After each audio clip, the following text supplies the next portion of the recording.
The power is out. Outside, the wind is screaming at 60 miles per hour, and the snow is stacking up against your front door like a white wall. Inside your home, the silence is heavy. You walk over to the thermostat and see a blank screen. You try the light switch. Nothing. Right now, your house is still warm, but that's an illusion. Every minute, the heat is escaping through your walls, your windows, and your attic. In a matter of hours, the indoor temperature will plummet. If it's 0 degrees outside, your home will eventually be 0 degrees inside. Most people panic. They start burning furniture or huddling under a single blanket, waiting for help that might be days away. But not you. Today, I'm going to show you exactly how to turn your freezing house into a survival stronghold. We're going to talk about the life pod strategy, the science of the internal furnace, and the mistakes that lead to hypothermia. This is how you survive a blizzard with 0 heat. The first hour of a power outage is the most critical. This is the window where you have the most energy and the most remaining heat. Don't waste it. The biggest mistake people make is trying to keep the whole house warm. You cannot. Your furnace is gone, and trying to heat 2,000 square feet with candles or a small heater is like trying to fill a swimming pool with a teaspoon. You need to abandon 90% of your home immediately. Choose one warm room. Ideally, this is a small room with few windows. If you have a 2-story home, go upstairs. Heat rises. If you have a room that faces the south, take it. The sun, even on a cloudy day, provides a small amount of radiant heat through the glass. Once you've picked your room, seal it. Grab every towel, rug, and heavy blanket you own. Stuff them into the gaps under the doors. If you have duct tape, seal the edges of the door frames. Windows are your biggest enemy. Glass has almost 0 insulation value. Cover them with thick blankets, or better yet, if you have Mylar emergency blankets, tape them directly to the glass with the shiny side facing in. This reflects your own body heat back into the room instead of letting it radiate out into the storm.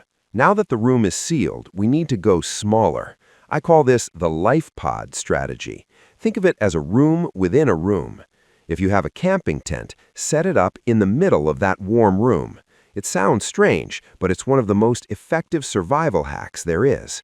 A person at rest generates about 350 BTUs of heat per hour. In a large room, that heat disappears.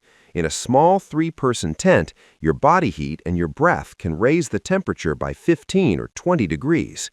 If you don't have a tent, build a fort. Use a dining table or chairs and drape the heaviest blankets you have over the top. The goal is to create the smallest possible volume of air that you need to keep warm. But here is the detail most people miss: the floor. Do not sleep directly on the floor, or even on a standard air mattress. The cold floor will suck the heat out of your body through a process called conduction. You need to create a barrier.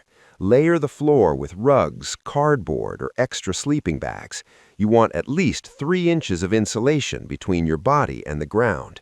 This is the difference between a shivering night and a safe night. Let's talk about what you're wearing. In a survival situation, your clothes are your primary shelter, but there's a rule in the survival community: cotton kills. If you are wearing a cotton t-shirt or jeans and you start to sweat while moving furniture, that cotton will soak up the moisture and stay wet.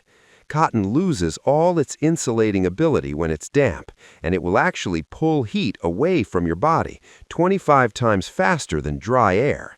You need the 3-layer system. Layer 1 is your base layer.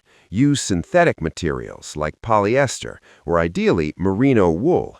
These wick moisture away from your skin. Layer 2 is your insulating layer. Think fleece, wool sweaters, or down jackets. This layer is designed to trap dead air, air that your body has warmed up. Layer 3 is your shell. This should be a windbreaker or a heavy coat that prevents that trapped warm air from being blown away by drafts.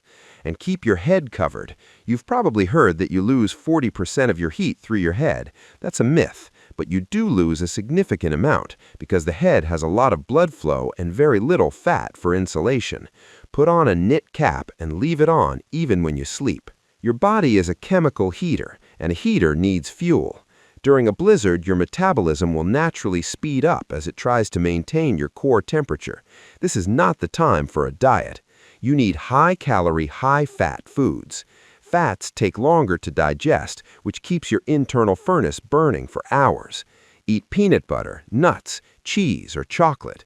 One of the best pro tips for surviving a cold night is to eat a high-protein, high-fat snack right before you go to bed. The process of digestion, specifically thermogenesis, will actually raise your internal temperature slightly while you sleep. And watch your hydration. It's easy to forget to drink water when it's freezing, but dehydration makes your blood thicker and your circulation worse, which makes your hands and feet freeze faster. Whatever you do, do not eat snow. I see this in movies all the time, and it's a recipe for disaster. It takes an incredible amount of energy for your body to melt snow and bring it to body temperature. You will drop your core temperature and bring on hypothermia. If you need water, you must melt the snow first using an external heat source. Now we have to talk about the dangers that come from trying too hard to stay warm. Every year, people die during blizzards, not from the cold, but from carbon monoxide poisoning. When you're desperate and shivering, that charcoal grill in the garage or that gas stove in the kitchen looks like a lifesaver. It isn't. It's a death sentence. Never, under any circumstances, use a charcoal grill or a gas oven as a heat source inside. Carbon monoxide is odorless and invisible. It will put you to sleep and you will never wake up. If you're using a candle heater or a propane Mr. Buddy heater, you must have a battery-operated carbon monoxide detector in your warm room. Even then, you need to crack a window just a tiny bit to allow for air exchange. I know, opening a window sounds crazy when it's sub-zero, but fresh oxygen is more important than those 3 degrees of heat. While you're focusing on your own survival, don't forget your home. Frozen pipes are a nightmare that can cause thousands of dollars in damage once the power comes back on. If your pipes are still flowing, turn them to a slow drip. Moving water is much harder to freeze than standing water. Open the cabinet doors under your kitchen and bathroom sinks to allow the air from your warm room to circulate around the plumbing. If the temperature inside the house drops below freezing, the safest thing to do is find your main water shutoff valve.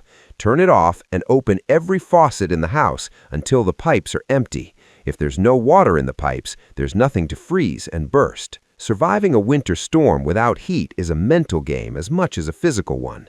It's about staying dry, staying small, and staying fueled.